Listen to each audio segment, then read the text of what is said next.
Yeah, welcome to my 39th class of 39th chapter of MySQL database, and here we will be discussing about this events. Events here also we have this event. We can create normal events right from here. Okay, we can add event here, but no, we want to go through SQL and try to see here. So let's try to see here. Let's see here if it works. Should work. Show variables when variable name is event scheduler. Okay. So it's showing as event scheduler is on. Okay. Here it's showing is off. We can off it. Yeah, we can change it to on. So it is on, so we don't require this. You can use this query. If it is off, we can use this to see if it is on or off. If it is off, you want to use this SQL to on it. Okay, once you switch on the scheduler, okay, now let's try to do this. So we'll run the schema for testing. Let's see what we are testing here. So we are creating a table. We are always creating tables.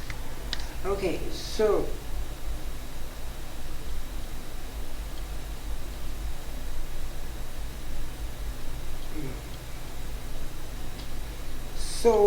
let's create a table called the messages, and we are we know this. We are just trying to create this table. Let's see if this works.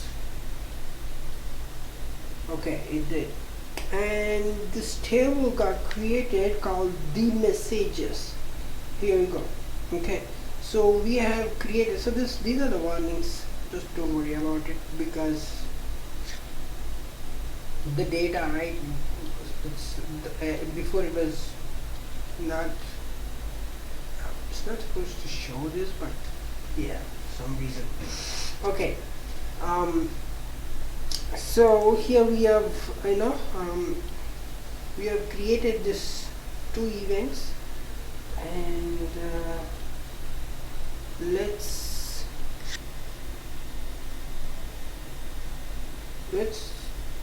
create an event.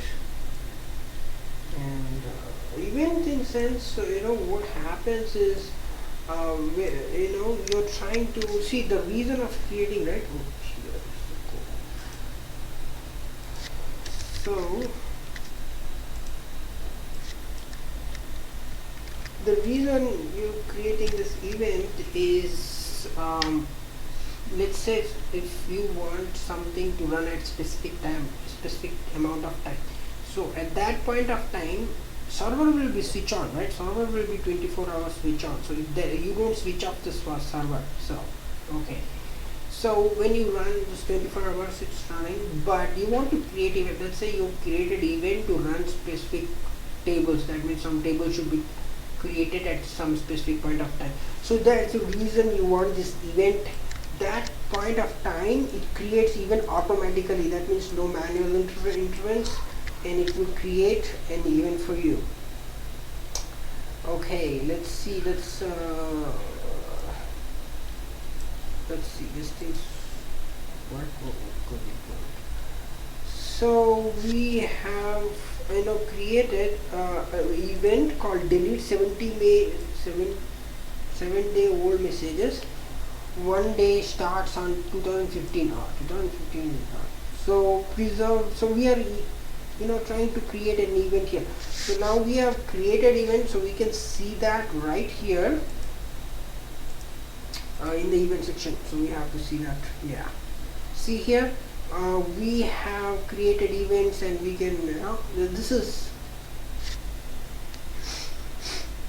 so let's see what it's trying to do. Let's find out. Let's go here. So here the event name is delete 7-day old messages. So we are deleting whichever the messages which are there in the table. We are actually deleting it. So that's what the name is here. And status is enabled and recurring. That means it's keeps deleting 7-day-old messages and execute every 1 day. From starting 15, there is no end date. That means it continuously. What this definition here you give here? Here we,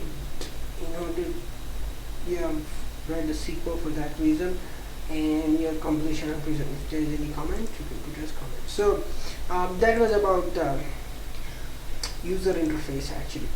So that's how you can create event. And let's see here. And now if you see events, which events are running, you have to see this, right? So these events are created by architect people, so for their own database. Oh, access denied. Okay. So doesn't matter. Oh, my database name. We want even from the messages, the messages, right? This will usually create this table.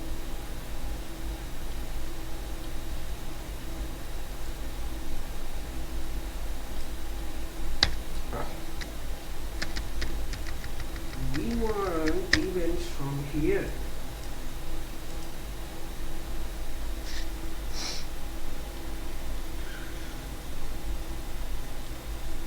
How interesting.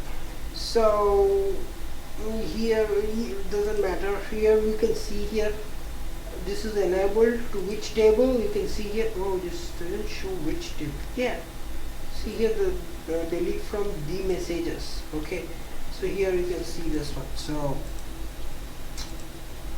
we can see this events here. So not a big deal. It's supposed to show this all information, but since no access, admin access should be there. And drop event, and you can drop it. So will not drop here. So for